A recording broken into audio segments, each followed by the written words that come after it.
शान्तिका प्रतीक, देश देशमा शान्ति छाउने भगवान भनेर विश्वभरि नै बुद्धलाई चिन्यो भने अहिले विश्वभरि नै गड अफ साइन्स, दृष्टिका भगवान भनेर सन्त ग्रुइटलाई चिनिन्छ। एसियाकी तारा भनेर बुद्धलाई चिन्यो भने एसियाकी अर्को तारा अर्थात् एसियाकी नामी भनेर सन्त ग्रुइटलाई चिनिन्छ। त्यसैले म भन्छु नेपालमा जन्म लिने बुद्ध पछिको भगवान हुन् सन्त ग्रुइट। र मलाई त लाग्छ बुद्धको पुनर्जन्म हो सन्त ग्रुइट।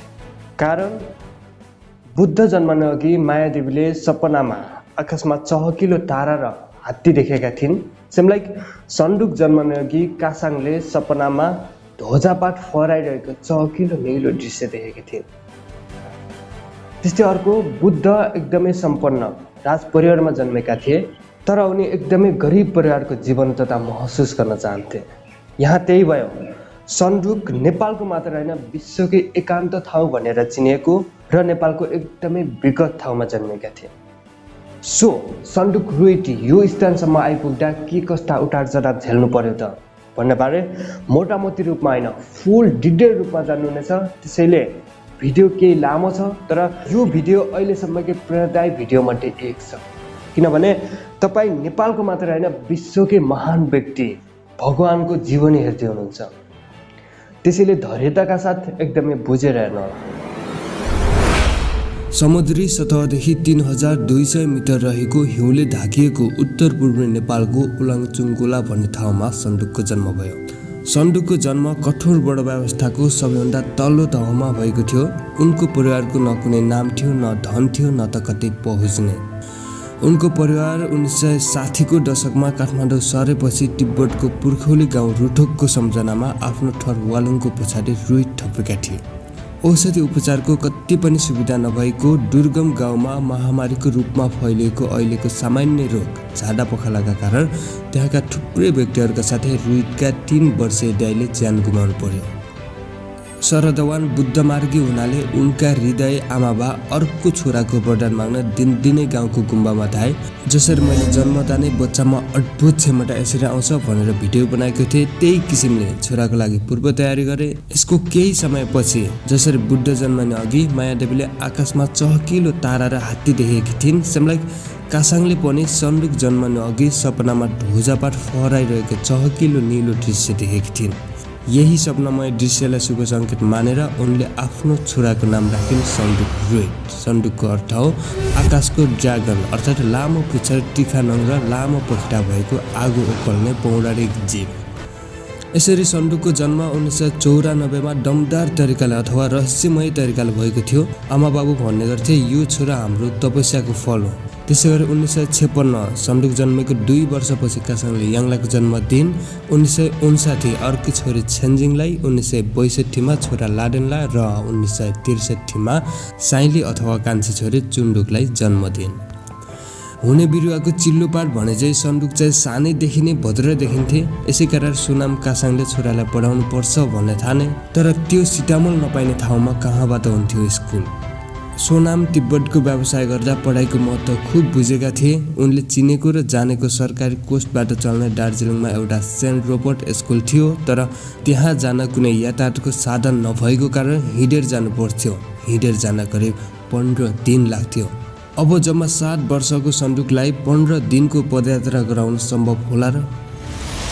सिधा अगाडि हेरेर हिँड, बाटाको ढुङ्गा वा चट्याङ हेरेर मात्र खुट्टा टेक, तलतिर नहेर, मनकटी नबराल भन्दै हिँडे त बाउसरा।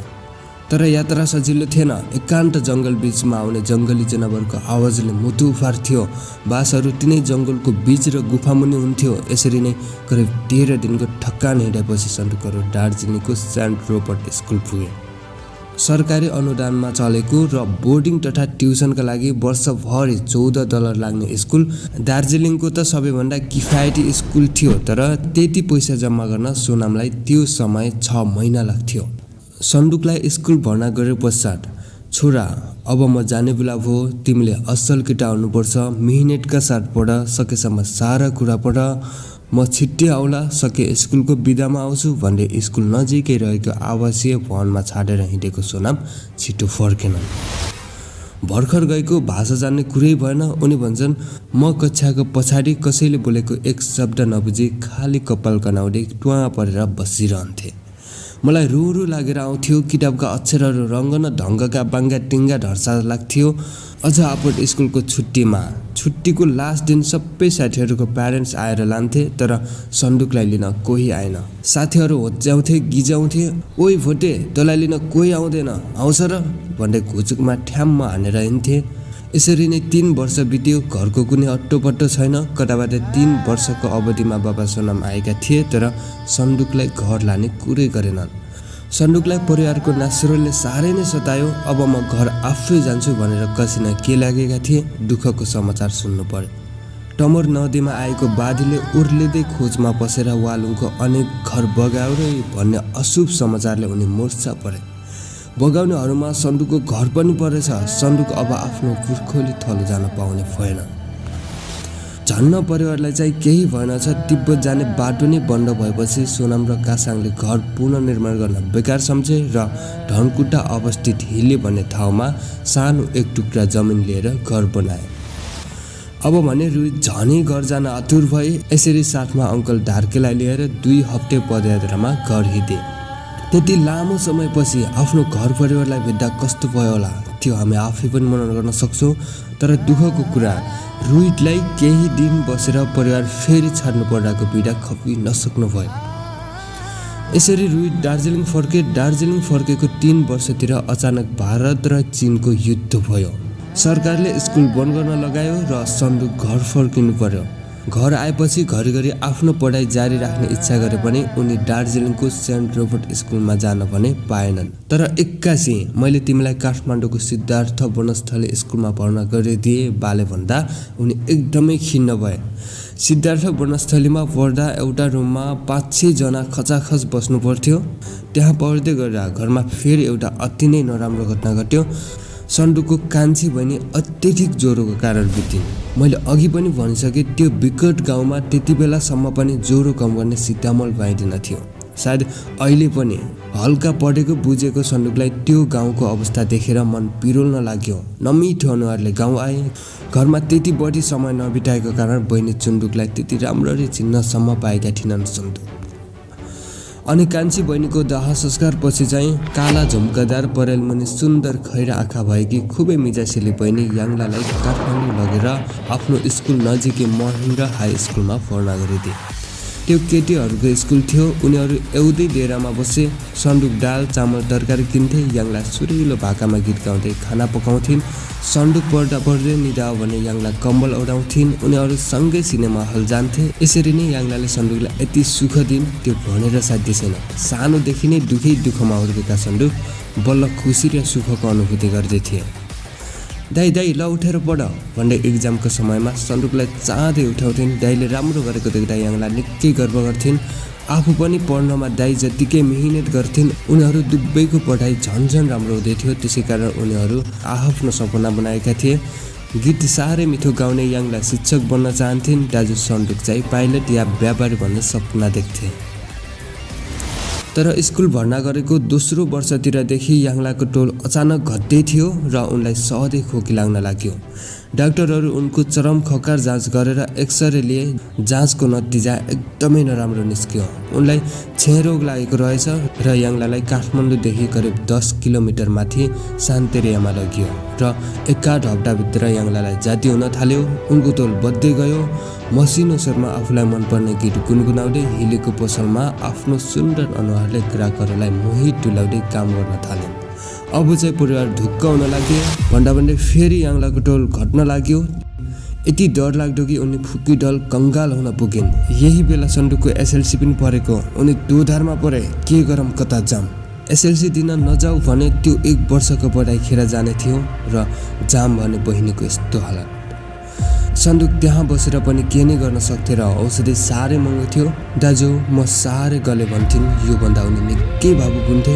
बोली फर्काउने उनमा कुनै उत्तर थिएन। नआत्यो म ठुलो अस्पताल लगेर तिमीलाई बचाउँछु भन्न कसो सक्थे। उनी भन्छन् हाम्रो सिरिखुरी सम्पत्ति बेच्दा पनि त्यो औषधि किन्ने हाम्रो औकातले पाउँदैन। यसरी यहाँ बसेर पनि केही लछरपाटो लाउन नसकिने देखेर सन्दुक एसएलसी दिन जाने आँट गरे। जाने बेला याङ्लाको सित्ती भएको जिउ नजिकै गएर बहिनीको हात उठाएर आफ्नो हात राखे।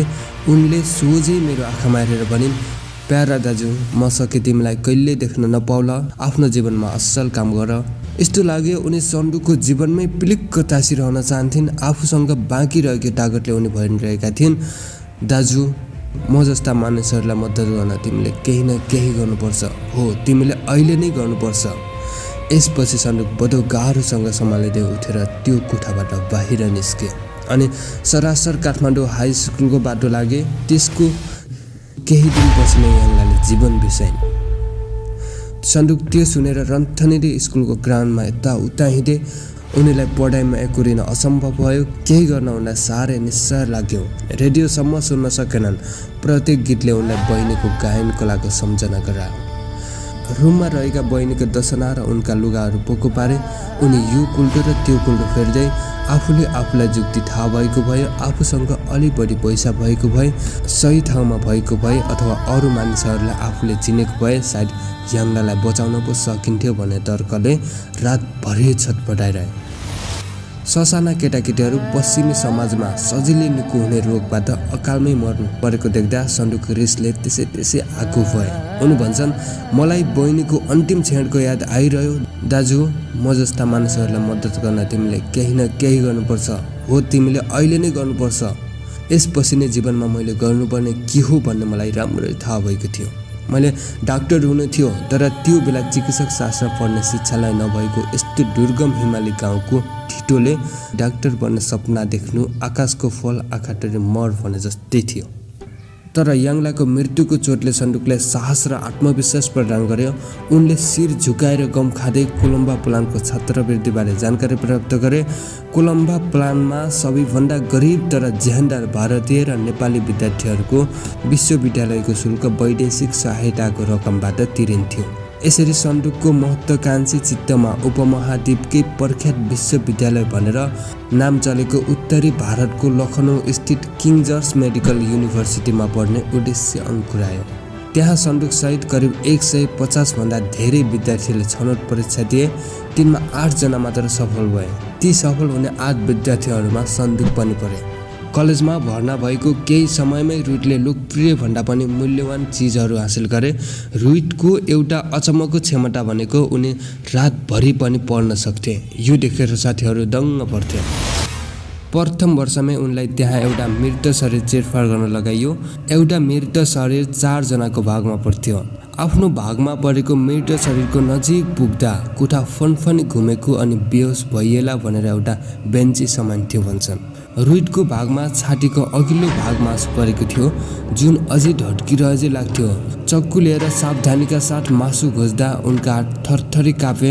बिस्तारै उनी चिरफारमा पुख्त भए। पुख्त मात्र होइन, अति नै पुख्त। त्यति पिछडिएको क्षेत्रबाट आएको त्यो केटोमा चिरफार गर्ने विचित्र प्रतिमा निस्क्यो। सुरुतिरको एउटा जाँचमा उनले पेल्भिक क्याभिटीक एउटा भिट्टा 45 मिनेटमा चिर्नु पर्थ्यो। चिरफार गर्ने क्रममा उनले कुन भाग के हो त्यो चिनाउँदै र देखाउँदै उनले सबै साथीहरूलाई पछि पारेर 45 मिनेटमा सिद्ध्याउने काम 10 मिनेटमै सिद्ध्याएका थिए। यसरी नै उनले विश्वविद्यालयको स्वर्ण पदक सँगसँगै मेडिकल डिग्री प्राप्त गरे। यसपछि चाहिँ उनलाई नेपालको सबैभन्दा ठुलो अथवा व्यस्त वीर अस्पतालमा सानो पदको भए जागिर मिल्यो।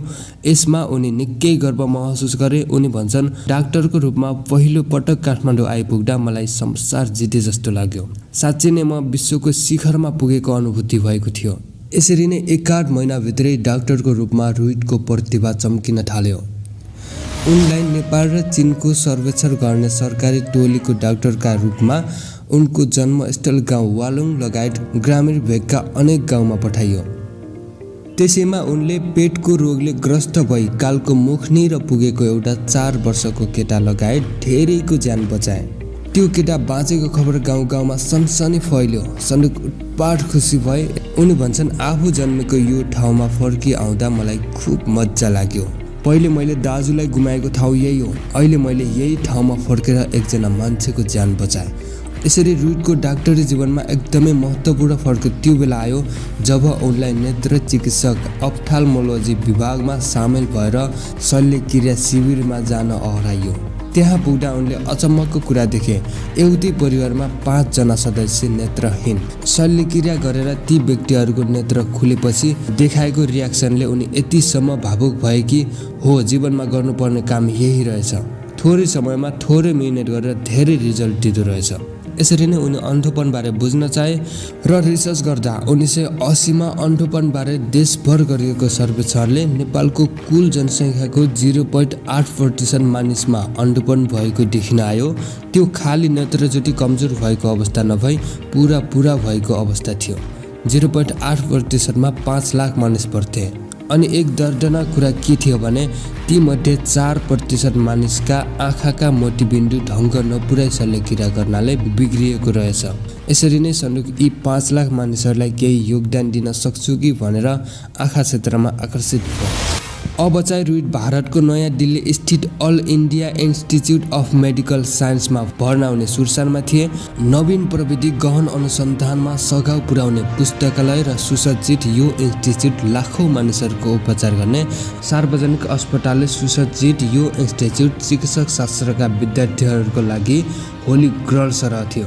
रुइट यहाँ छात्रवृत्ति प्राप्त गरे त भन्ने प्रश्न नै आउँदैन, किनभने त्यतिखेरको पनि उनको मार्गसित र क्षमता हेर्थ्यो भने उनी जहाँ पनि जुनसुकै इन्स्टिच्युटमा पनि भर्ना हुन सक्थे।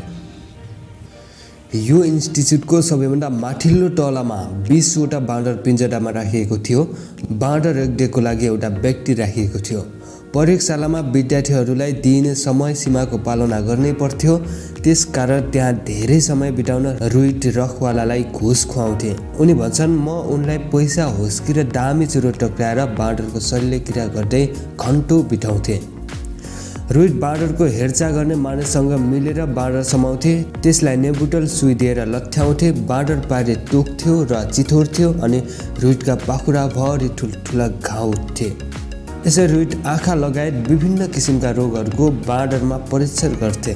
बाँदरहरूमाथि लामो समयसम्म एकाग्र चित्तले प्रयोग गरेर रुइट माइक्रो सर्जरीमा राम्रो दखल प्राप्त गर्न सफल भए। त्यसैकारण उनको अन्तिम नतिजा शानदारको निस्क्यो। सिङ्गो ब्याचमा उनी दोस्रो भए। यसरी नै त्यति ठुलो all Indian institute of medical साइन्समा पनि नेत्र चिकित्साको डिग्री सुसज्जित भएर रुइट बडो फुर्तीका साथ घर आएका थिए। यसपछि चाहिँ 1980 दशकको मध्यतिर नेपाल आँखा अस्पताल काठमाडौँमा कार्यरत शल्य चिकित्सकहरूको रूपमा फड्को मार्न थालेका थिए। रुइट चिकित्सा सम्बन्धी नयाँ सहायक र प्यारामेडिक्स अर्थात् प्रमाणपत्र नभएका तर अनुभव प्राप्त सहायकहरूलाई शरीर रचना विज्ञान पढाउँदै पनि थिए।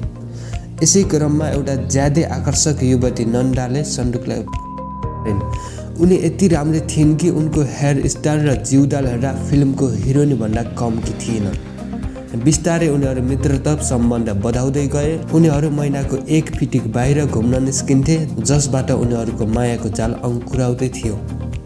यसरी नै उनीहरू 2 वर्ष बिताएपछि सन्दुकले नन्दालाई बिहेको प्रस्ताव राखे। यसमा चाहिँ नन्दा अस्वीकार गरिन्। उनी हाम्रो बिहे सम्भव छैन भने। सन्दुक एकदमै तल्लो वालुङ जातिका र नन्दा चाहिँ नेवार।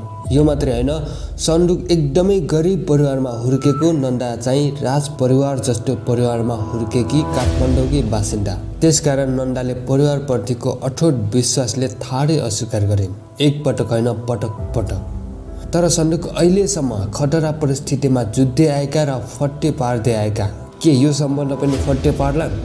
अफकोर्स। एक दिन सन्दुक नन्दाको अगाडि हातमा सिसाको टुक्रा लिएर भने, तिमी मसँग बिहे नगर्ने हो भने म सेरिएर मर्छु भन्दै उनी सिसाको टुक्राले आफ्नो नाडीमा गहिरो चिरा पारे। नाडीमा बगेको रगत भुइँमा छटाछिल्ल भयो।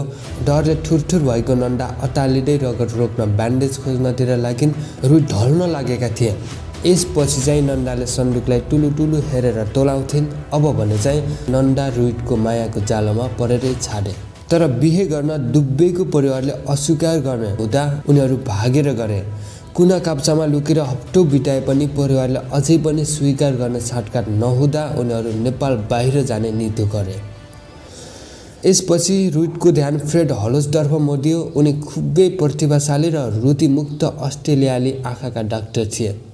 2 वर्ष अघि सन् 1985मा 6 हप्ते अध्ययन बिदामा स्वास्थ्य सङ्गठनका लागि खस्रे रोगको फैलावटबारे अनुसन्धान गर्न नेपाल आउँदा उनीसँग रुइटको सम्बन्ध गाँसिएको थियो। 6 हप्तासँगै बस्दा हलोजले रुइटलाई सिडनीमा आएर आफूलाई भेट्न र द्रुत परिवर्तनशील मोटिबिन्दु सम्बन्धी शल्यक्रिया क्षेत्रमा नवीनतम आविष्कारबारे जानकारी प्राप्त गर्न अनेक पटक निम्ता दिए, तर रुइट जान भ्याएका थिएन। अहिले चाहिँ आफू र नन्दालाई विवाहित जीवन आरम्भ गर्ने सुरक्षित स्थान कहाँ होला भनी खोजी गर्ने क्रममा रुइटले हलोजको निम्ता स्वीकार गर्ने निधो गरे। यसरी नै रुइट हनीमुन मनाउन भनौँ या लुक्न अस्ट्रेलिया पुगे। अस्ट्रेलिया पुगेपछि हलोज परिवारसँग घुलमिल हुन समय लाग्यो। हलोजको पत्नी गाबी खुब बोल्थिन्, नन्दा चाहिँ नबोली बस्थिन्। यता सन्दुक चाहिँ अस्ट्रेलियाकै प्रोफेसर आँखाका डाक्टर हलोजसँग काम गर्न लागिसकेका थिए। प्राविधिक सिप र कामको विषयमा आफूलाई सहजै पछि पारेको देख्दा हलोज अचम्म पर्थे। त्यसै कारण हलोजले भन्ने गर्थे, हेर मैले जीवनमा कुनै अर्थपूर्ण काम गरेको भए त्यो रुइटलाई प्रगति पथमा अगाडि बढाउनु। One of the great joys of my life is having been part of the training of Sanduk Ruit. यसरी करिब 1 वर्ष अस्ट्रेलियामा बिताएपछि घर फर्कदा अब साधारणतया काम गर्न पश्चिममा गएका नेपाली घर फर्कदा गृहस्थितिमा सरसामान, लुगा, खेलौना र मुख्यतया पैसा लिएर आउँछन्। तर रुइट र नन्दाले कमाउने काम नगरेको हुनाले इन्ट्राअकुलर लेन्स, जुन पछिल्लो समयमा एकदमै एडभान्स लेन्स थियो, त्यो र सकिने अन्डुपनलाई आफ्नो देशमा निर्मूल पार्ने रुइटको साहसिक सपना सिवाए उनीहरूसँग केही थिएन। यसरी नै नेपाल आएपछि पनि कसैले वास्ता गरेन। नेपाल आएको 6 महिना हुँदा पनि नन्दालाई घरबाट भेट्न कोही पनि आएन। यस्तै सन्दुकको घरबाट पनि अन्तर्जातीय बिहेकै कारण वास्ता गरेनन्। मौनतापूर्वक बाबा सोनामले अहिलेको आँखा अस्पताल नजिकै बस्नको लागि एउटा फ्ल्याट दिएका थिए। सन्दुक बिहानै 7:45 बजे काममा गएर साँझ 8 बजेतिर आउँथे। नन्दा चाहिँ रुममा एक्लै बस्नु पर्थ्यो। नेपाल आँखा अस्पतालमा फर्किएपछि सन् 1988 सम्म रुइटले इन्ट्राअकुलर मोटिबिन्दुको शल्य चिकित्सकलाई कतिसम्म परिमार्जन गरेका थिए भने घाउ एकदमै सानो बनाए पुग्थ्यो अनि टाका मार्नु पर्दैन थियो र बिरामीको आँखा आफै निको हुन्थ्यो। आफै निको हुने शल्यक्रिया पुरानो तरिकाले भन्दा कता किफायती र सुरक्षित थियो। यसमा शल्यक्रियापछि मोटो चस्मा लगाउनु पर्दैन थियो।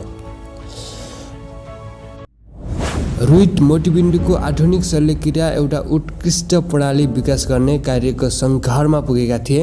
यो एउटा यस्तो प्रणाली थियो जसले नेपाल र सारा विकासशील विश्वका आँखा उपचार विधिलाई नै रूपान्तर गर्न सक्थ्यो। त्यही पनि रुइटले जीवनभरि भयङ्कर निराशाको शिकार हुनु पर्यो। वरिष्ठ डाक्टरहरूले यी विधि अपनाउन कति पनि चासो देखाएनन्। यो विषयको उठान गर्दा रुइटले प्रत्येक अजङ्को विरोध झेल्नु पर्यो। पालै पछि भयानक अवरोध भयो। छुरुट टिप्पणी गर्दै उनका सुझावहरू लत्थाइयो। सबैभन्दा ठुलो अवरोध के थियो भने एउटा इन्ट्राअकुलर लेन्सलाई करिब $200 पर्थ्यो। नेपालको कुनै गाउँलेलाई त्यति कमाउन 6 महिना जति लाग्थ्यो। नेपालका सम्भ्रान्तहरू त आँखाको सामान्य शल्यक्रिया गराउन विमान सवारी भई दिल्ली, ब्याङ्कक या युरोप जान सक्थे। तर नेपालका अनुमानित 60,000 अन्डुपन भएका गरिबका लागि भने यो प्लास्टिकका ससाना टुक्राको मूल्य गर्दा आँखाको यो सामान्य शल्यक्रिया पनि आकाशको फल आँखातरी मर भन्ने जस्तै थियो। यी लेन्सहरू महँगा त थिए नै, अझ त्यसमाथि यिनलाई पाउन बडो कठिन थियो। रुइटको एक मात्र स्रोत भन्नु नै पश्चिमी मुलुकमा मिति गुज्रिएका पुराना ढाँचाका लेन्स थिए। इन्ट्राअकुलर लेन्सका ढाँचा तीव्र गतिमा बदलिँदै गए, तर विकासशील मुलुकहरूमा भने यी अझै पनि राम्ररी काम लाग्थे। त्यसले गर्दा उत्पादकहरू यी थुत्रा पुराना लेन्स विकासशील मुलुकहरूमा अनुदान दिन सक्थे। रुइटको कडा मिहिनेतले पश्चिमी शल्य चिकित्सकहरूकै ध्यान आकर्षण गर्न थाल्यो। ती चिकित्सकहरू रुइटको उदात्त ध्येयबाट सम्मोहित थिए, त्यसकारण उनीहरू उनलाई मद्दत गर्न चाहन्थे। रिचर्ड डिक लिडबिन जस्ता अमेरिकी डाक्टर प्रत्येक पटक काठमाडौँ आउन लाग्दा रुइट बिन्ती बिसाउँथे, मलाई 1 बाकस आँखा लगाइदिन नबिर्सिनु है। रुइट भन्छन्, हामी दुर्गम भेगमा एकदमै उन्नत तहको शल्यक्रिया गर्दैथ्यौँ। हाम्रो यो काम देखेर बढे 5 तारे शल्य चिकित्सकहरूलाई औदा भएको थियो। उनीहरू सोच्थे, होइन यी घटिया मानिसहरू के गर्न लाग्या हुन्। यसरी घटिया विरोधीहरू त कति आए। एक दिन होटल याक एन्ड हियाटीको फुलबुट्टे ऐना र एकदम अग्ला सिलिङहरू भएको राजधानीको सबैभन्दा भव्य सभाकक्षमा सम्मेलन भएको थियो। सम्मेलनमा संसारभरिका 20 जना अत्युत्तम नेत्र चिकित्सक विशेषज्ञहरूको उपस्थिति थियो। त्यहाँ प्रवेश गर्दा रुइट एकदम अटालिए। उनी कुशल सार्वजनिक वक्ता थिएनन्, तर उनले समकक्षीहरूलाई आफ्नो टोलीले दुर्गम भेगका गाउँहरूमा इन्ट्राअकुलर लेन्स प्रत्यारोपण गरी हासिल गरेको उत्कृष्ट नतिजाहरू देखाइदिनु अत्यन्तै जरुरी थियो। आफ्नो बोल्ने पालो आएपछि रुइट हातमा टिपटहरू बोकेर मञ्चतिर गए। उनको हिम्मत चुरचुर भएको थियो। प्रतिनिधिहरूको बीचमा सन्नाटा छायो। उनले लाटो र बैढङ्गे पाराले कुनीकुठी भाषण गर्दै आफूहरूले ग्रामीण भेगमा सफलतापूर्वक गरेको इन्ट्राअकुलर लेन्सका प्रत्यारोपणहरूका स्लाइड देखाए। हलमा भयङ्कर सन्नाटा छायो। त्यसपछिको घटना सम्झिँदै रुइट भन्छन्, हरेक जुरुक्क उठेर भन्यो, धत तिमीहरूले त्यो गर्न छुट छैन। त्यहाँ साँच्ची नै खैला बैला मचियो। ती सब रिसले रन्थनिए। एकजना सफेद पोस्ट डाक्टरहरूको टिप्पणीले रुइटको हृदय चिराचिरा भयो। उनीहरू भने, तिमीहरू चाहे जस्तो गरी हरेक मानिसहरूलाई मद्दत गर्ने हाम्रो औकात छैन। तिमीहरूले $200 इन्ट्राअकुलर लेन्स लगाएर एकजना अन्धपन भएको व्यक्तिको उपचार गरेका छौ। त्यति पैसाले त हामी पुरानो तरिकाले शल्यक्रिया गरी 60-70 जनालाई पुरानो ढाँचाको चस्मा लगाइदिन सक्छौँ। वर्षौं मरिमेतेर गरेको कामलाई बडो निर्मलका साथ मोमबत्तीलाई चाहिँ झ्याप्प नेभाइयो। रुइटलाई सारा नेत्र चिकित्सा समुदाय नै आफ्नो विरोधमा खनेजै लाग्यो। आफ्नो कामको वैधतामाथि प्रश्न उठाउँदा उनी रिसले मुरमुरिए। रुइट हटपटाएका भए पनि चुप लागेर मुन्टो निहुराएर बस्न सकेनन्। जसरी भए पनि मैले बोलेरै छाडे।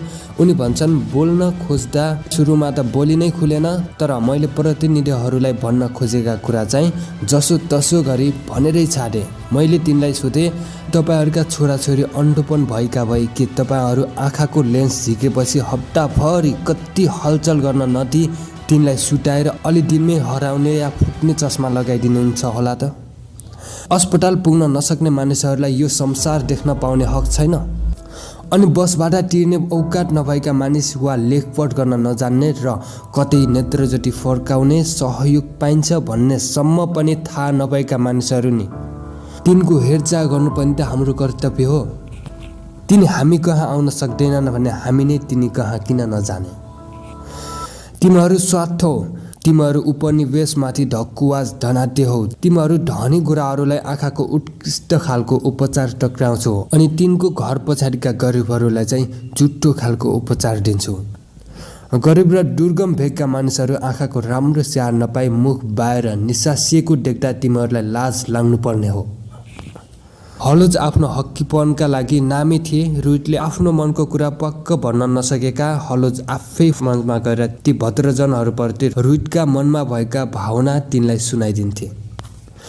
फ्रेडले फुलबुट्टे भाषामा भनेका कुरा म यहाँ जस्ताको तस्तै भन्न सक्दिनँ, तर पनि उहाँको भनाइको सार मोटामोटी यस्तो थियो, मेरो कुरा सम्झिराख, एक न एक दिन विश्व स्वास्थ्य सङ्गठनले यी हास्यपद ड्याब्रे चस्माको सट्टा रुइटले प्रचलनमा ल्याएका जस्ता इन्ट्राअकुलर लेन्स सिफारिस गर्नेछ अनि तिमीहरू लाठ अमेरिकी साम्राज्यहरूलाई लाज हुनेछ। यसरी सम्मेलन भद्रगोल तरिकाले सिद्धियो। रुइट एकदमै बैचेन देखिँदै बाहिर निस्के। रुइट र हलोजले होटलको बारमा कट्टु सङ्घर्षबाट पैदा भएका आफ्ना घाउमा मलम लगाए। एकाध पेग कडा हुस्कीको चुस्की लिएपछि रुइटलाई आफू संस्थापनतर्फ कहिल्यै फर्किन नसक्ने कुरा महसुस भयो। त्यहाँ त उनलाई बहिष्कृत अपराधी मानिएको थियो अनि गद्दार पनि, अझ पागल पनि। यसरी दुनियाँको नजरमा त अपहेलित भए अझ अन्तर्जातीय बिहेका कारण घरमा अझै पनि पीडित थिए, हेलित थिए।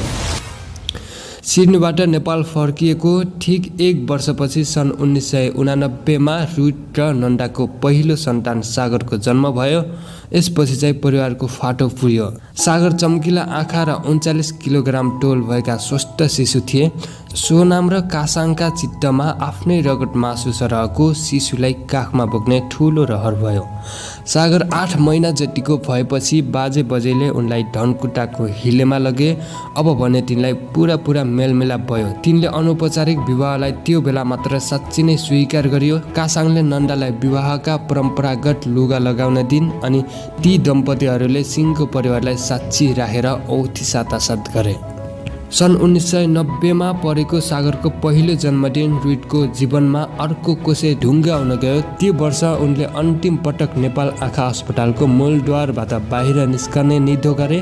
रुइटले अब आफ्नै सूक्ष्म शल्यक्रिया शिविर सञ्चालन गर्ने योजनामा थिए। काममा सघाउको लागि नेपाल आँखा अस्पतालबाट 7 जना कर्मचारी रोजे, जसलाई पछि उनले शानदार 7को संज्ञा दिए। ती 7 जना आफ्नो काममा उत्कृष्ट थिए। पछि डाक्टर रिटा, नवीन करुणा, बिना, रविन्द्र, गोविन्द आदि डाक्टरहरू थपिए। हाल तिलगङ्गाका प्रमुख कार्यकारी अधिकृत डाक्टर रिटा रुइट चाहिँ विद्यालय नभएको एउटा सानो गाउँमा हुर्केकी थिइन्। त्यसकारण उनको हुर्काइको वातावरण र उनको मनोविज्ञान रुइटसँग ठ्याक्कै मिल्छ। रुइटले आफ्नो बहिष्कृतहरूको आफ्नो डम्फामा सामेल हुन आग्रह गर्दा मेरो गहभरि आँसु आए। उनी भन्छन्, 7 जनाको समर्पित टोली पर्याप्त थिएन। नेपाल सरकारका कानुनी औपचारिकताहरूलाई मानेर चल्ने यो टोलीले एउटा गैर सरकारी सङ्गठन खोल्न जरुरी थियो, जसका लागि निर्देशकहरूले बोर्ड बनाउनु पर्थ्यो। सोही अनुसार रुइटलाई सहयोग गर्न अस्ट्रेलियाको नेपाल आँखा कार्यक्रम अस्ट्रेलियाका साथै नेपाल आँखा कार्यक्रम नामक संस्थाको जन्म भयो। सुरुमा नेपाल आँखा कार्यक्रमका नाममा बीज रकम जम्मा $200 थियो, तर बोर्डहरूका निर्देशकहरूको ओजन भने त्यो भन्दा निकै बढी थियो।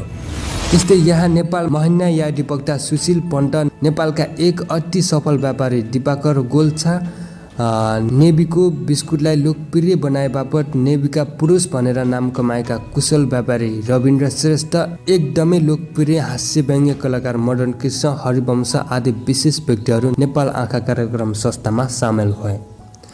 यसरी पहिलो पटक टोली निर्माण भएपछि तिनले गुपचुप रूपमा काम गरे। न कसैको आज्ञा याचना, एकदमै विकट गाउँमा गएर काम चलाउ शल्यक्रिया कक्ष तयार पारेपछि रुइटको टोली भिट्टाको माकुरोको जाल बढार्थ्यो। शल्यक्रिया गर्ने टेबलमा मुसा खस्न नदिन सिलिङमा प्लास्टिक टाँच्थे, बाक्ला लुगाले अखबारको झ्याल ढाक्थे अनि एन्टिसेप्टिक प्रयोग गरेर कक्षा सफा गर्थे। अरू केही उपलब्ध नभए भान्साका टेबल या स्कुलका डेस्कहरू सापट्टिले तिनलाई जोडेर शल्यक्रिया गर्ने टेबल बनाउँथे अनि खुरुखुरु काम गर्थे। रुइटले शिविरहरूमा नयाँ इन्ट्राअकुलर लेन्स सर्जरी सुरु गरेको कुरा फ्रेड हलोजलाई पनि भनेनन्। यसबारे कसैलाई थाहा थिएन। रुइट भन्छन्, मैले एकदमै गोप्य तरिकाले काम सुरु गरेँ। मैले यसबारे मानिसहरूलाई जानकारी दिएको भए सके तिनले मलाई मार्थे।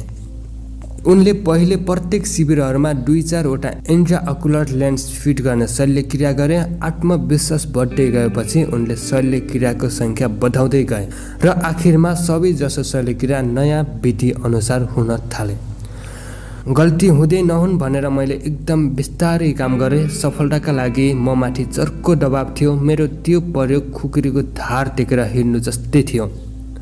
नेत्र चिकित्सा जगतमा मेरो कुरा काट्ने यति धेरै मानिस थिए कि मलाई एकदमै सानो गल्ती पनि गर्नु हुँदैन भन्ने थाहा थियो। रुइट भन्छन्, संसारको एकदमै सुविधा रहित देशमा आँखाको कम खर्चिलो तर उच्च गुणस्तर युक्त शल्यक्रिया गर्दैछु भन्ने उनलाई थाहा थियो। त्यसो त यो एउटा भव्य प्रयोग हो भन्ने पनि उनलाई थाहा थियो। साधारणतया रुइटलाई अस्ट्रेलिया र नेपाल स्थित सहयोग समुदायको आर्थिक भरथेगमा सञ्चालित प्रत्येक शिविरहरूमा बिरामीहरू छनौट गर्ने टेबल सामु अन्डोपन भएका 200-300 मानिसहरू लाम लाग्थे। हटारिएका बिरामीहरू ठेलमेल र उछिन पाछिन गर्दै अघि बढ्न खोजेको देख्दा कार्यविधिको प्रश्नमा ज्यादै ध्यान दिने स्वर भयभीत हुन्थे। 100 बिरामी ओहिरिँदा स्थिति अचाकली भद्रगोल हुन्थ्यो। अडब कायदाको कुनै व्यवस्था नहुँदा स्थिति सम्हालि नसक्ने हुन्थ्यो। यसरी रुइटले ग्रामीण भेगमा पाएको सफलताबाट फ्रेड र गावी साह्रै प्रभावित भए अनि तिनले रुइटको टोलीलाई एउटा नयाँ टोयोटा ल्यान्ड क्रुजर दान दिए। पछिल्लो 10 वर्षमा रुइटको टोलीका जनले नेपाल, भारत, चीन, इन्डोनेसिया, म्यानमार, उत्तर कोरिया र भुटानको हरेक कुनाकानीको भ्रमण गरेको छ। उनीहरूले आफ्नो माइक्रो सर्जिकल शिविरहरूमा आउन सक्ने हरेक मानिसहरूलाई कुनै भेदभाव नराखी नयाँ इन्ट्राअकुलर शल्यक्रिया गरिदिएका छन्। उनीहरूले बाहुन, छेत्री र नेवारका साथै शेर्पा, राई, गुरुङ, मगर, तामाङ, लिम्बू, थारू, मधेसी सबैको शल्यक्रिया गरिदिएका छन्। उनीहरूले एकल आमाहरू, बालबालिकाहरू, हजुरआमाहरू, किसानहरू, शिक्षकहरू र 10 वर्षका गृह युद्धकालमा विद्रोही सिपाहीहरूको समेत शल्यक्रिया गरिदिएका छन्। तिब्बत, मुस्ताङ र भुटान जस्ता थुप्रै दुर्गम क्षेत्रहरूमा रैनाथी मानिसहरू अक्सर हात लम्काएर रुइटका पाखुरा छुन्थे अथवा आशीर्वाद पाउने मनसायले उनको हात समातेर आफ्नो शिरमा राख्थे। उनीहरू आफ्नो लालाबालालाई आशीर्वाद दिन उनीसँग बिन्ती बिसाउँथे अथवा उनीसँग अलिकता कपाल माग्थे। उनीहरू उनका अगाडि भुइँमा लम्पसार पर्थे। माइक्रो सर्जिकल शिविरहरू चलाउन थाल्नु मात्र के थियो, वरिष्ठ डाक्टरहरूको एक समूहले रुइटलाई क्लिनिकल जाँच नगराई पहाडी भेगका गाउँहरूमा इन्ट्राअकुलर लेन्स सर्जरी गर्ने हक छैन भनेर उजुरी गर्दै प्रधानमन्त्री गिरिजाप्रसाद कोइरालालाई पत्र लेख्थे। भाग्यवश त्यो चिठी पठाइएको केही दिनपछि रुइटलाई प्रधानमन्त्रीका आँखाको शल्यक्रिया गर्न अहराइयो। रुइटको क्लिनिकमा आएपछि कोइरालाले ठट्याउलो पाराले, डाक्टर रुइट, तपाईँका मित्रहरू तपाईँको नाममा फेरि उजुरी गर्दैछन् होइन भनेर खुसी हुँदै हिँडे। ती वरिष्ठ नामका कङ्काल डाक्टरहरूको घटिया मिहिनेत बढ्दै गयो। यसै रुइट रात दिन नभनी काममा निरन्तरता दिए। कामको मामलामा देश विदेश विश्वमै चर्चित हुँदै थिए, तर आर्थिक कारोबारमा चाहिँ उनी अझै पनि जहाँको त्यहीँ बागमती नदी नजिक उनका बाले दिएको घरको साँघुरो डेरामा बसेका थिए। डेरा भनौँ या फ्ल्याटमा बैठक कोठा 3x4 मिटरको थियो अनि त्यसभन्दा उतातिर शयन कक्षमा 2वटा ओछ्यान थिए, एउटा नन्दा र रुइटको ओछ्यान, अर्को केटाकेटीहरूको। दुर्गम भेगका शिविरहरूका लागि पैसा बचाउन सकियोस् भन्ने हेतुले रुइट दम्पति झन्डै 20 वर्ष त्यो साँघुरो डेरामा बसे। सागर जन्मेको 2 वर्षपछि 1991मा नन्दाको कोखबाट छोरी सेरबला जन्मेकी थिइन्। त्यसको 5 वर्षपछि अर्कै छोरी सत्यनलाको जन्म भयो।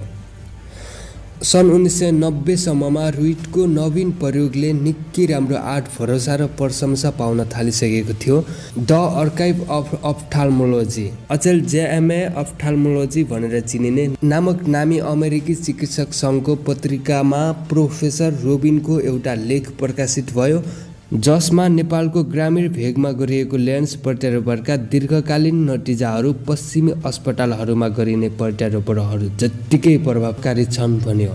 उक्त लेखले रुइटलाई संसारभरि नै चिनाउँदै ठुलो अहङ्कार मच्चायो। मतलब उसले भन्न खोजेको के थियो भने रुइट ज्यादै आधारभूत उपकरणको सहाराले नेपालको दुर्गम भेगका शिविरहरूमा त्यस्ता नतिजाहरू हासिल गर्दैछन् जुन नतिजाहरू गुणस्तरका दृष्टिले अमेरिकाका हार्वर्ड या जोन हपकिन्स अस्पतालका भन्दा केही कम छैनन्।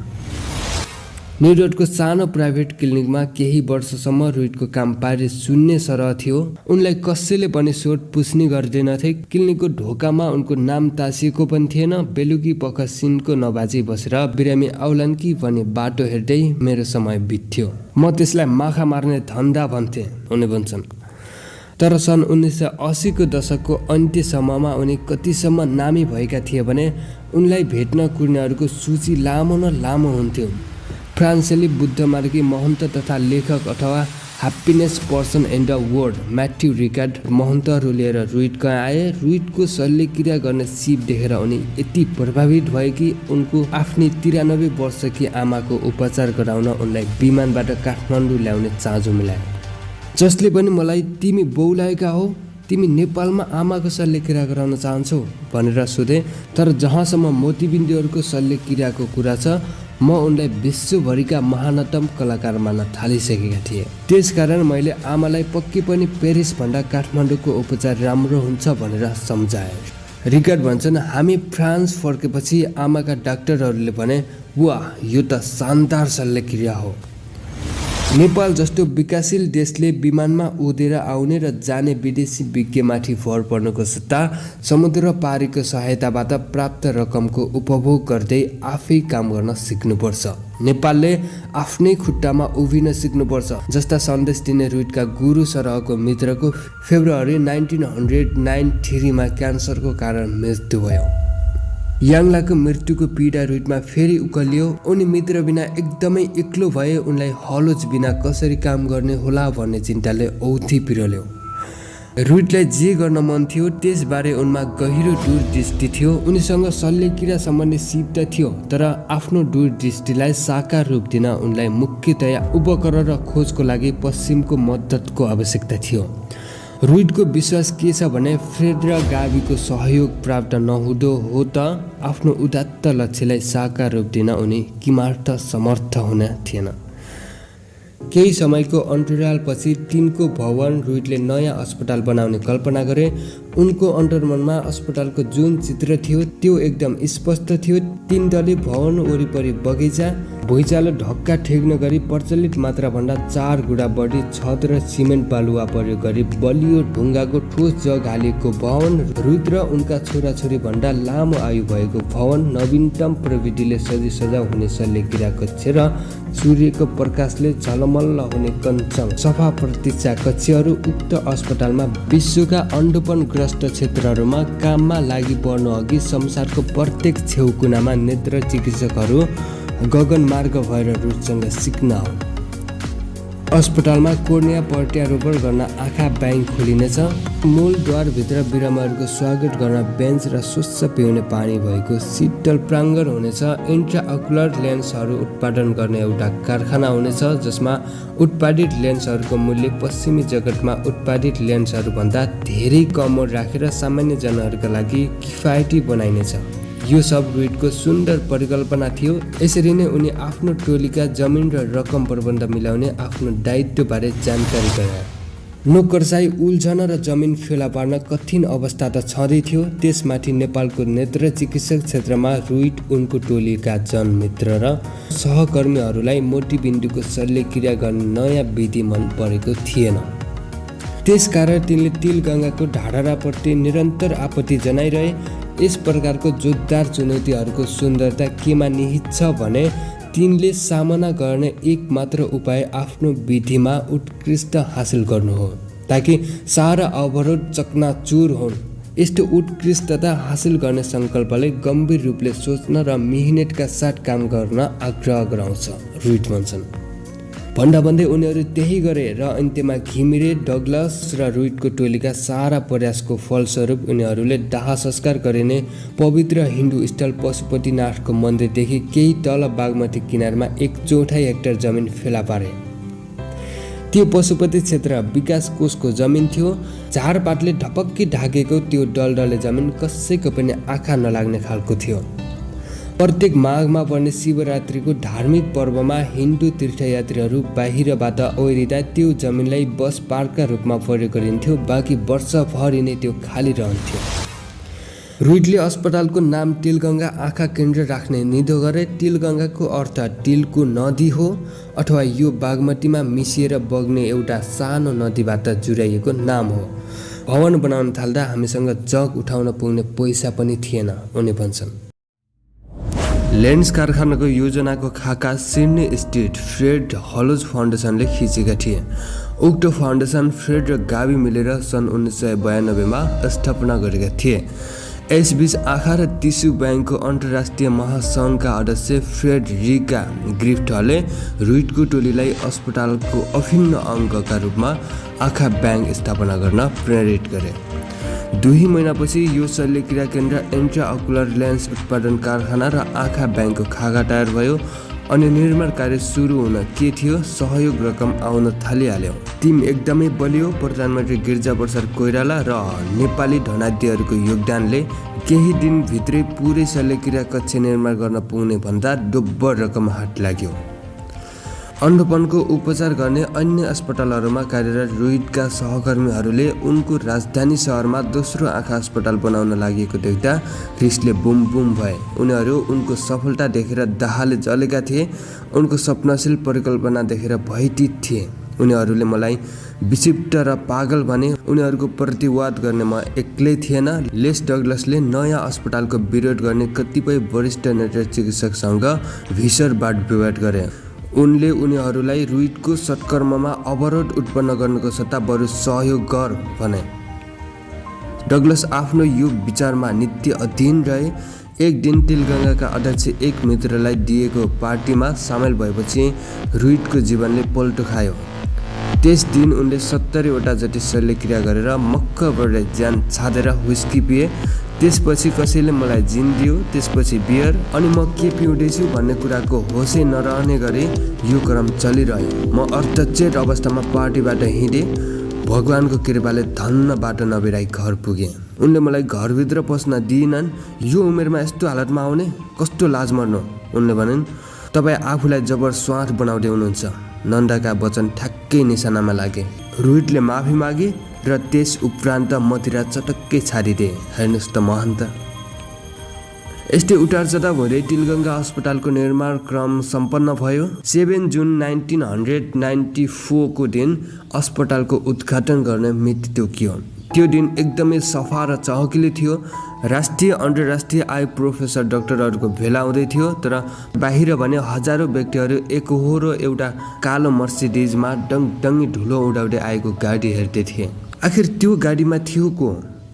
त्यो गाडीमा आउँदै थिए एसियाकी नामी व्यक्ति सन्दुक रुइट होइन, राजा वीरेन्द्र आउँदै थिए। त्यसका साथै प्रधानमन्त्री गिरिजा प्रसाद कोइराला। सायद पहिलो पटक होला राजा र प्रधानमन्त्री एकै पटक एउटै सम्मेलनमा सहभागी भएको। यिनीहरूको उपस्थितिपछि तिलगङ्गाका आँखा अस्पताल यति रमणीय भयो कि त्यो भनेर साध्य छैन। तर रुइट भने खुसी थिएनन्, न दुखी। किनभने त्यो दिन रुइटले ती राष्ट्रिय अन्तर्राष्ट्रिय प्रोफेसर, दक्ष डाक्टर, राजा, प्रधानमन्त्री र जनसमूहलाई आँखाको शल्यक्रिया गरेर लाइभ देखाउनु पर्ने कठिन दायित्व थियो। त्यो एकदमै डरलाग्दो काम हो। दक्षताको उच्चतम तहमा पुगेका डाक्टरहरू समेत पनि सकेसम्म यस्तो कार्यबाट पन्छिन खोज्छन्। तर सन्दुक काममा तल्लीन हुँदै यो जनसमुदाय सामु प्रत्येक 60 मिनटमा एउटा शल्यक्रिया गर्न थाले। शल्यक्रिया गराउन थुप्रै मानिसहरू पालो पर्खेर बसेका थिए। रुइट एक महिलाको जरुवा मोतीबिन्दु झिक्न तल्लीन के थिए, त्यहाँ ज्यादै उदेक लाग्दो घटना घट्यो। हलोजको मृत्यु भएको 6 महिना भएको थियो। तर रुइटले अचानक आफ्नो मित्रले त्यही कोठामा आफूलाई एक चित्तले हेरिरहेको तीव्र अनुभूति भयो। त्यो एकसाथ आङजिरिङ्ग पार्ने र रुइटलाई पूर्ण रूपले आश्वस्त तुल्याउने खालको अनुभूति थियो। यस्तो लाग्यो मानौ त्यो कोठामा उनीसँग अर्का एकजना शल्य चिकित्सक थिए। त्यहाँ उनी मानव आफ्नो स्वभाव अनुसार हात पिठ्यौमा राखेर मेरो पछाडिबाट मास्क लगाएको नाक माथिबाट मलाई एक टकले हेरिरहेका थिए। उनी आफ्नो साबिकको असन्तुष्टि युक्त स्वीकृतिको भावना भनिरहेका थिए। अब सकियो, तिमी सफल भयो, राम्रो, बडो राम्रो। एक प्रकारको रुइटको त्यो अनुभूति पूर्ण रूपले अर्थपूर्ण थियो। जसरी सबै कुरा ठिकठाक हुँदै गयो त्यो देखेर उनी साँच्चै नै खुसी हुँदा हुन् भन्ने मलाई थाहा थियो। रुइट भन्छन्, त्यो दिनको अन्तिम बिरामीको शल्यक्रिया गरिसकेपछि मलाई आँसु थाम्न मुस्किल पर्यो।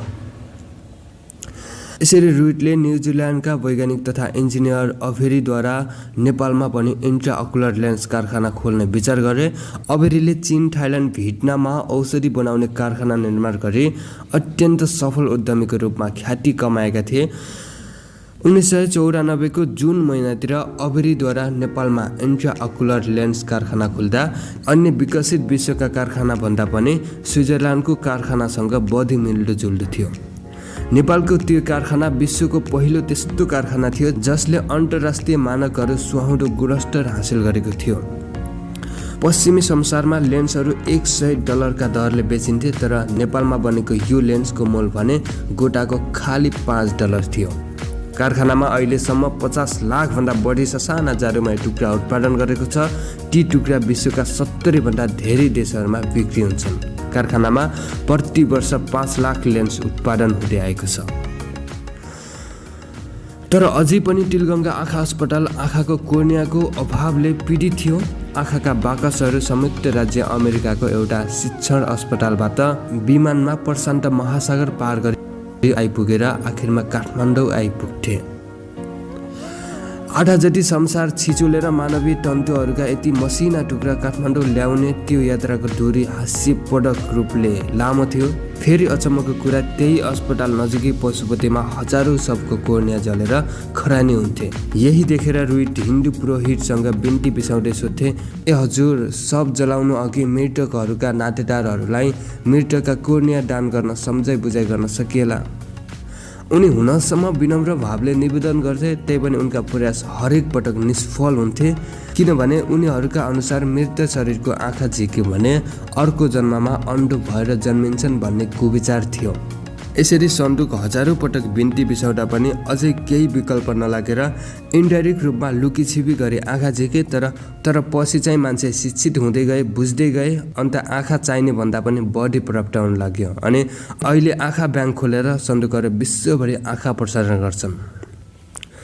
दशकौँ यता हजारौँ मानिसहरूलाई नयाँ जीवन प्रदान गरी असाधारण नतिजाहरू प्राप्त गरे तापनि शल्यक्रिया सम्बन्धी रुइटका विधिहरूलाई कतिपय अन्तर्राष्ट्रिय नेत्र चिकित्सक समुदायमा उपहास या निरस्कार दृष्टिले हेर्ने क्रम जारी रह्यो। यसै कारण रुइटले गर्ने शल्यक्रिया पश्चिममा गरिने शल्यक्रिया जतिकै उत्कृष्ट छ त भने अमेरिकाका एक शीर्षस्थ मोतीबिन्दु चिकित्सक चाङसँग प्रतिस्पर्धा गरियो। चाङ $1,00,000 पर्ने फेकोइमल्सिफिकेसन यन्त्र लिएर आएका थिए। यता रुइटसँग भने साधारण कैँची, छुरा, काँटा, 9,000 को माइक्रोस्कोप इत्यादि थियो। रुइटको कुनै पनि उपकरणलाई बिजुलीको आवश्यकता थिएन। यसरी यी दुवैलाई एक कोठामा बिरामीको शल्यक्रिया गर्न लगाइयो। एकपछि अर्को गर्दै बिरामीको लगातार शल्यक्रिया गर्दा अमेरिकी डाक्टर चाङ थाकेर लखत्रान भए, नाकबाट पसिना निकालेका थिए। उता सन्दुक भने आनन्दले खाली खुट्टा मस्त गफ छान्दै शल्यक्रिया गर्दै थिए। यसरी क्लिनिकल परीक्षण नतिजा दुवैको एकदमै स्पष्ट थियो। रुइटका उपकरणहरू साधारण र पश्चिमी जगतको मूल्यको दाँजोमा 8 भागको 1 भाग मात्र पर्ने भए तापनि भोलिपल्ट रुइटका बिरामीहरू चाङका बिरामीहरूले जत्तिकै राम्रोसँग देख्न सक्ने भए। 1 वर्षपछि रुइटका बिरामीहरूको पुनः जाँच गर्दा तिनको नेत्रज्योतिको गुणस्तरता चाङको शल्यक्रिया गरेको बिरामीहरू सरहनै थियो। साँच्चै भन्ने हो भने रुइटको विधि छिटो र सस्तो मात्र नभई खराब अवस्थामा पुगेका बिरामीहरूका लागि बढी उपयुक्त पनि मानिन्थ्यो। Not only mature, but they have over-matured and about to burst out. If she left it for longer, would it be possible to operate? Yeah, there's a very good chance that she may go into what's called a lens-induced glaucoma and would probably be left with. अहिले Chang क्यालिफोर्नियामा आफ्नो क्लिनिकमा ज्यादै खराब केसहरू र घना मोतीबिन्दुहरूको शल्यक्रिया गर्दा आफूले रुइटको विधि अपनाउने गरेको कुरा खुलेआम स्वीकार गर्छन्। आँखाको शल्यक्रिया सम्बन्धी नेपाली कलाद्वारा डाक्टरहरूलाई मात्र परीक्षण दिने नभई विश्वको प्रत्येक कुनाकानीबाट तिलगङ्गामा विशेषज्ञयुक्त शिक्षण प्राप्त गर्न गगनमार्ग भई आउने समस्त मेडिकल टिम अर्थात् नर्स, एनेस्थेटिस्ट, टेक्निसियन र क्लिनिक व्यवस्थालाई पनि प्रशिक्षण दिन्छ।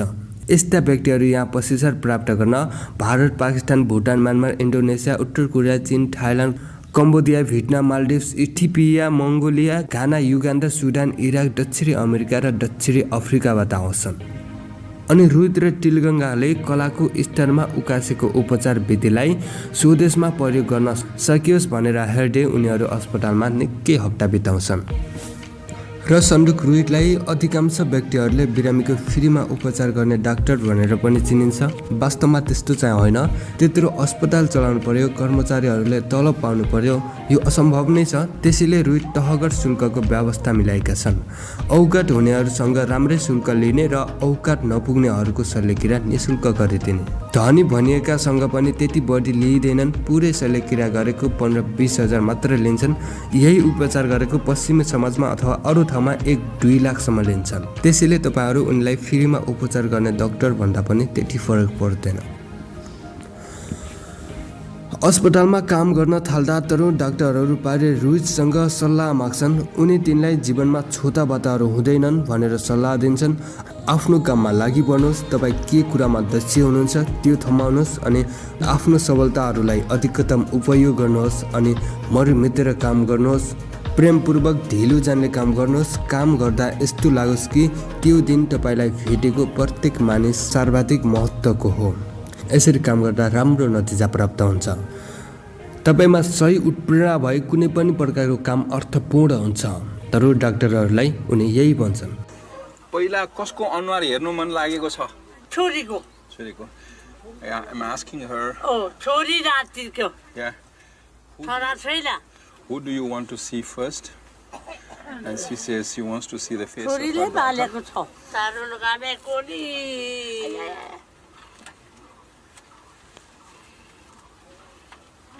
हौ गर्नु। खोलो खोलो त देख्यौ अलिअलि अब्बुई! हाँ देख्यौ राम राम राम राम राम राम यता हेर त मलाई हेर देख्यौ देख्छु राम राम राम सिकिने ताबे अब हाम्रो छोरी हो छोरी गाला छुनु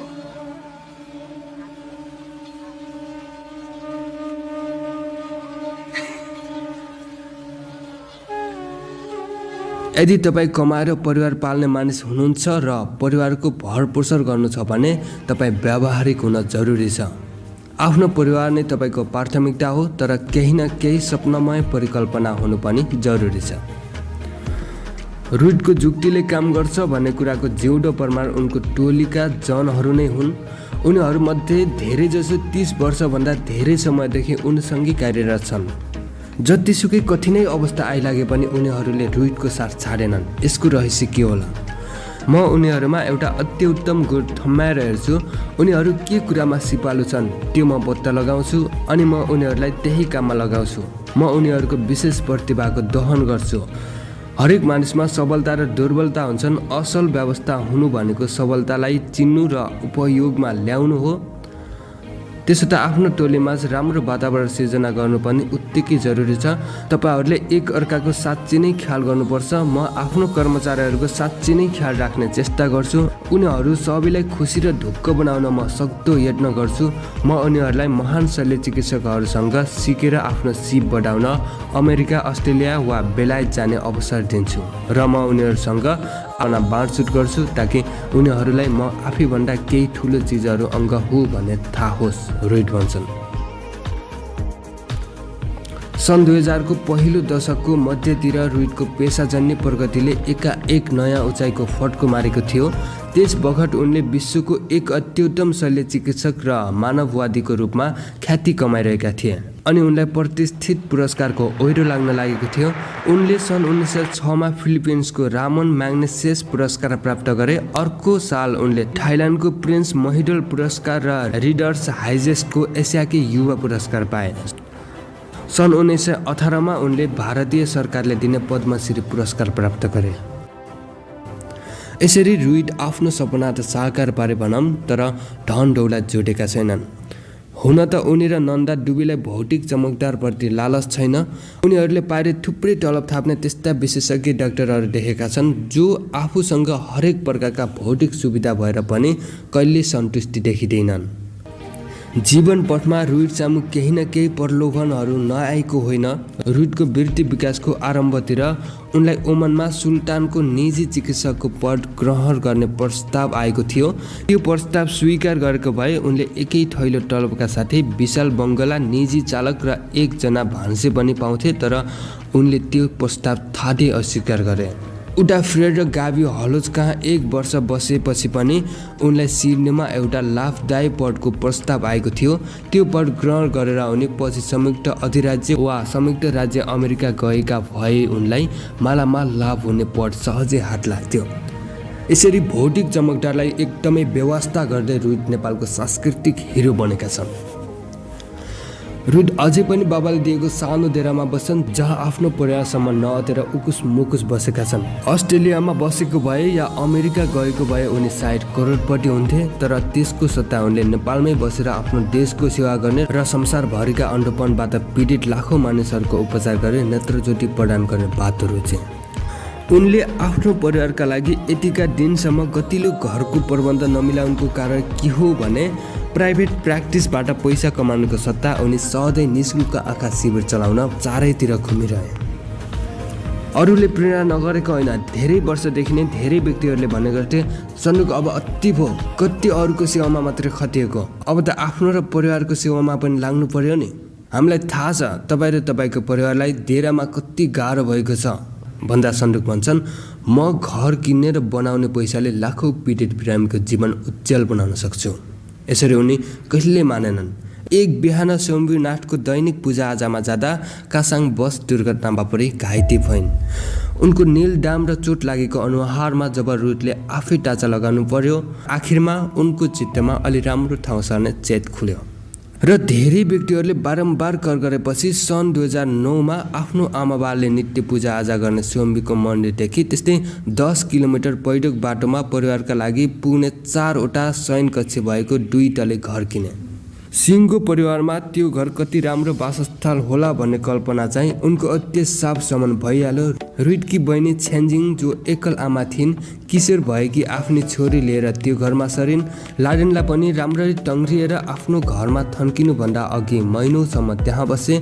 शेरबला र सागर पनि बाहिर पढाइ पुरा गरेर फर्केपछि त्यही घरमा बसे अनि विश्वविद्यालय बिदा भएको बखतमा सत्यनलाई पनि घर आउने नै भइन्। रुइट स्मरण गर्छन्, हामी दिनदिनै खास गरी सुखका दिनहरूका कुरा गर्यौँ, हामी पारे एकअर्काको हात समातेर कुरा गर्यौँ। यसरी रुइटको घर र उनको जीवन हरदम उमङ्गले भरिपूर्ण भयो।